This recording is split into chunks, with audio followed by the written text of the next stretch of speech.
oftentimes we hear people saying, what do you bring to the table? And I know about you guys, but oftentimes it looks like the man needs to bring money to the table and the woman needs to bring sex appeal and like external beauty and all of that. What do you think of that?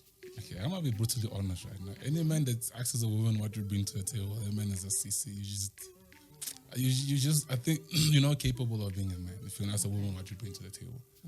Okay, you shouldn't expect her to bring anything to the table. You are the one that's approaching her. You should know why you're approaching her, why you're approaching her in the first place.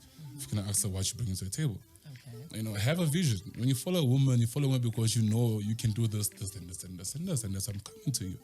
So if you go to a woman, okay, so what you bring to the table? Clearly, you have some issues with yourself first and foremost.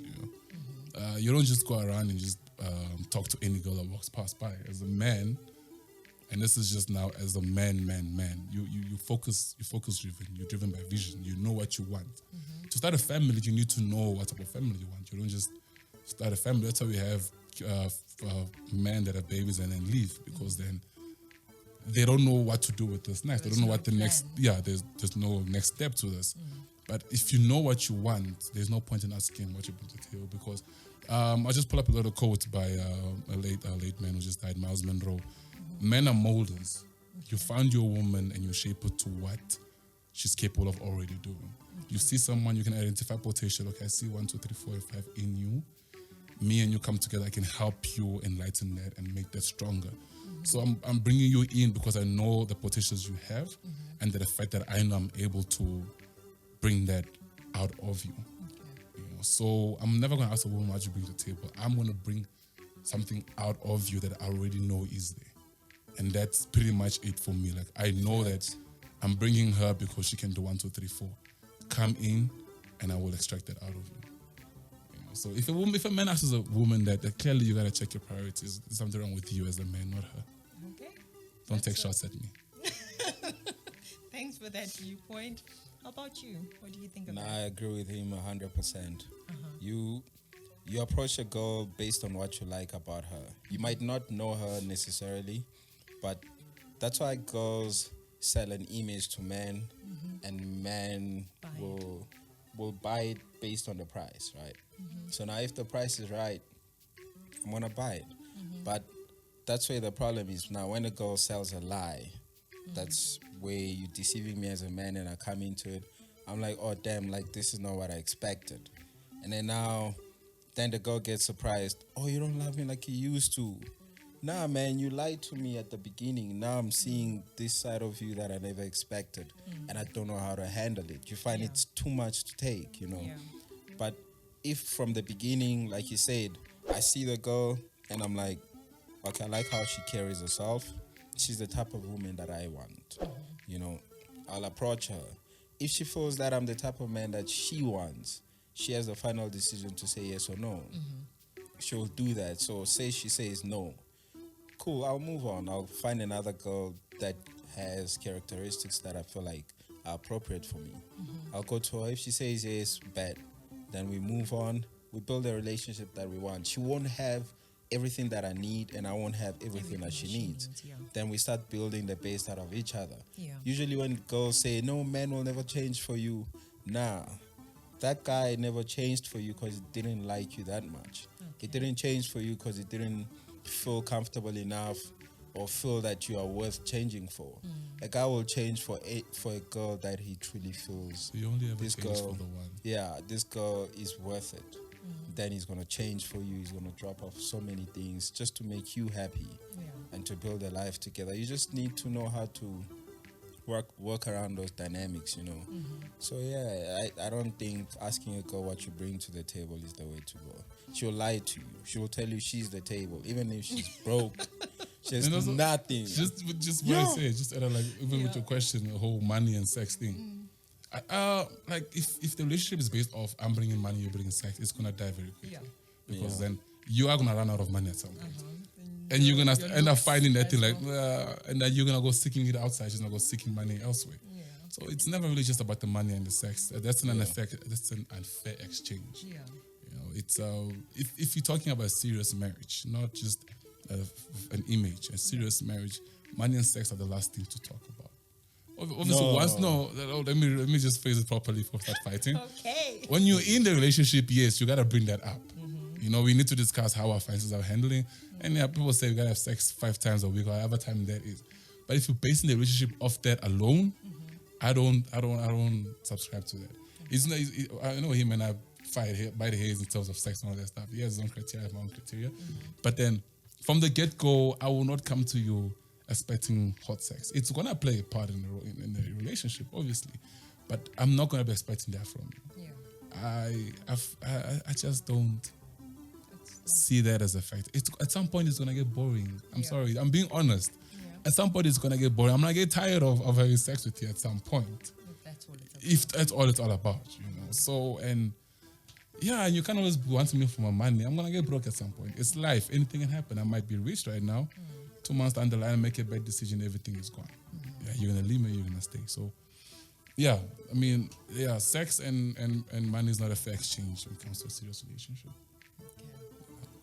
Can I counter here?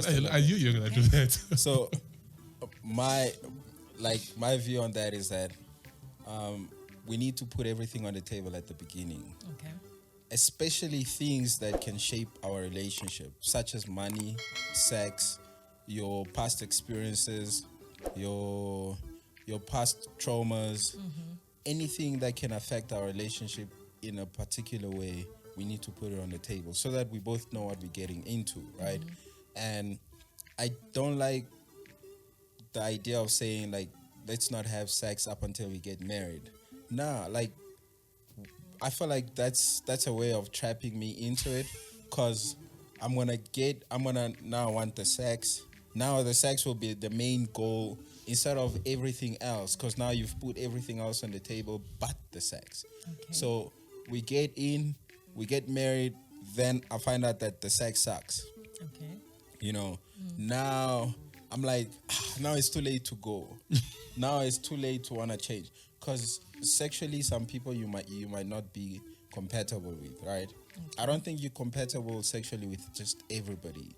So now you just get into this thing. But you learn each other though. Yeah, but now if we're gonna have sex afterwards and then I don't like it and it sucks, bro, then like you work on it. You teach her. After how long? Like after how long? Just as with everything else, we're not compatible on everything. Yeah. But we work on it. Like, I don't know. Yeah, but sex is important. Patience is important in a relationship. Yes. Patience was not only dedicated to sex. Keeping your house well is an important thing, and not all women are domesticated. Yet let me work on it. Let me do this. Let me do that. Let me watch this YouTube video or whatever, and then I work on it so that my husband is happy with how I keep the home. Yeah. So how is sex different? Yeah, that's why I said you put everything on the table, including the money. You speak about it like, okay, this is how much I make. You don't have to necessarily put all that down, but you're like, okay, this is the ballpark that I play in. Okay. And then let's see where you at. And let's see if we come together, this is how we could work things out. You need that financial talk, or else you're going to be lying to one another. You'll have unspoken expectations. Let's rather be honest and straightforward from the jump. That's what I believe in. If I can just interject, I'm sorry.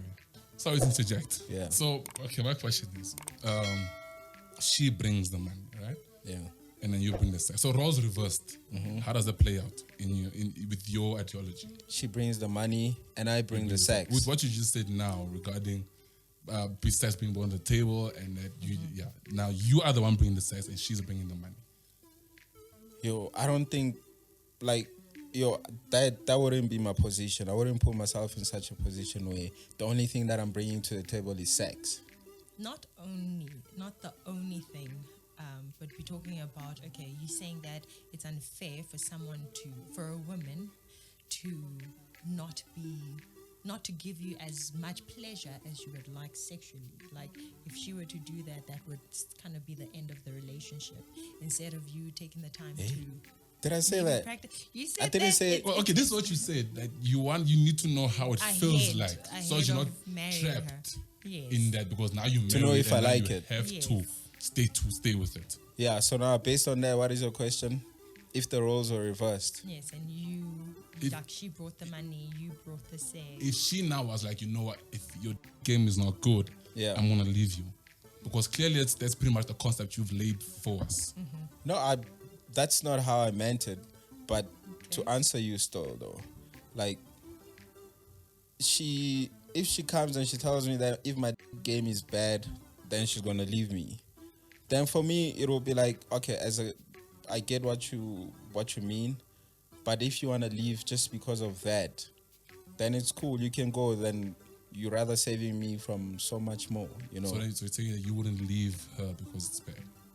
I'm not saying I wouldn't leave her because it's bad, but I'm like, let me not get into the marriage, the serious part of it, and then start feeling like, yo, how did I end up here without knowing what I'm getting myself into completely?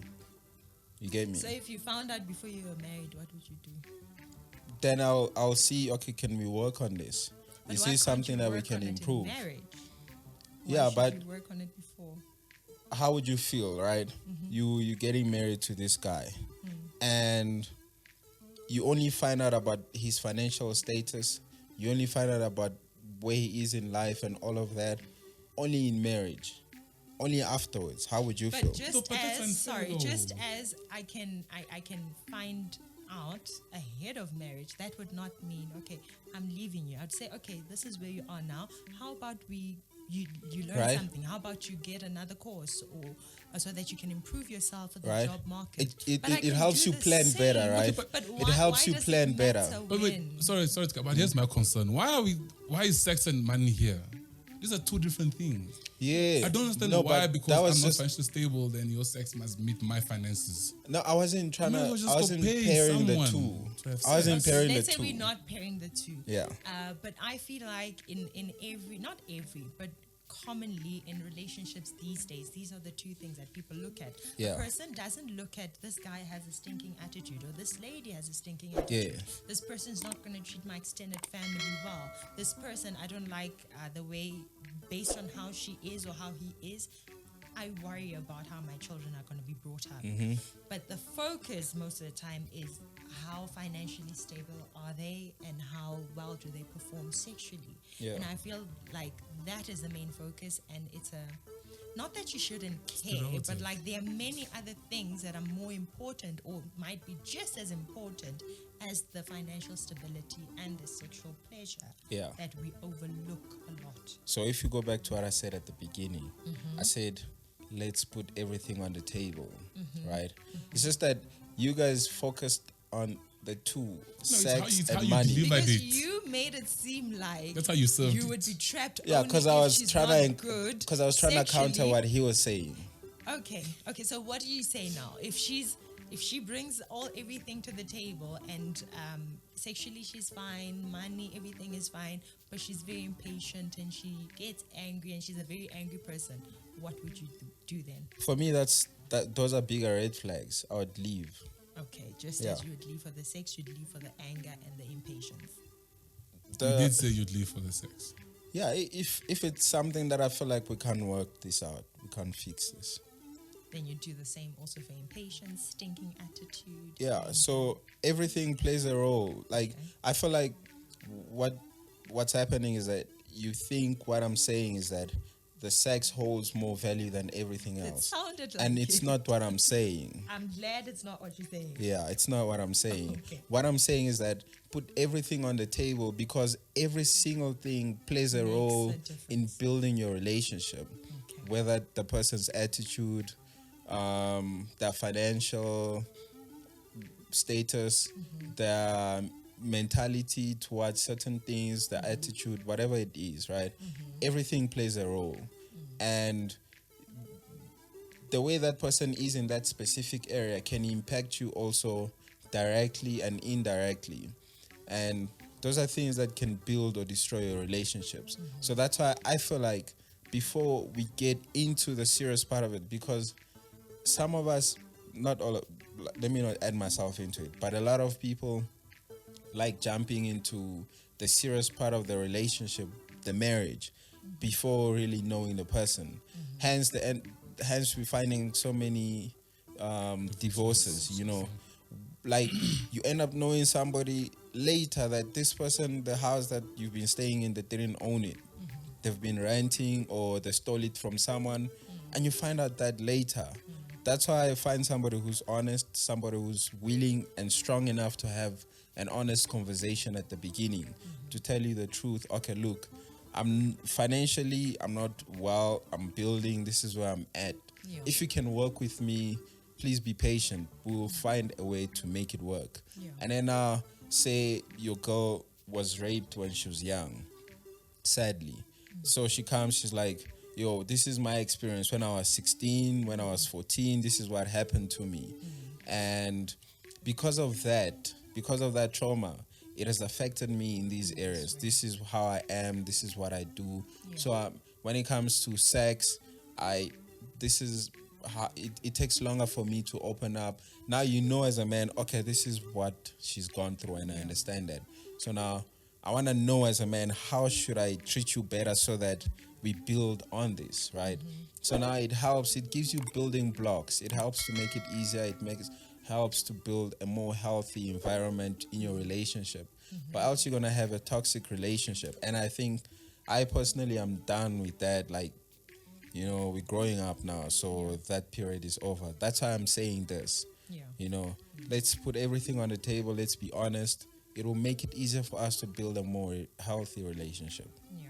Yeah. Speaking on putting everything on the table, your traumas, your everything, sometimes you want to help a person, but you might not have all the ability or capacity to help them.